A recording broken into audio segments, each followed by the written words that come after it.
Hey friends, welcome to the Healthy Fusion. Today we are going to share you about 5 hidden health hazards in your kitchen and their smart substitutes. Here we go. White sugar. Excessive consumption can lead to obesity, type 2 diabetes, and heart disease. Substitute. Use natural sweeteners like honey, maple syrup, or stevia. White flour. Highly processed and stripped of nutrients, it can cause blood sugar spikes and contribute to weight gain. Substitute. Opt for whole grain flours like whole wheat, almond, or oat flour. Salt. High sodium intake can lead to hypertension and increase the risk of heart disease.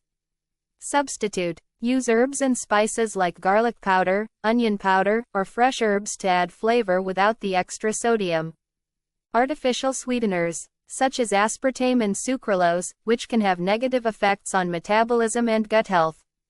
Substitute. Use natural sweeteners like monk fruit or erythritol. Bleached flour. Contains chemicals like benzoyl peroxide and chlorine dioxide, which can be harmful.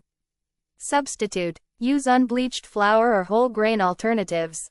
Thanks for watching. Don't forget to click on like and subscribe button. See you soon.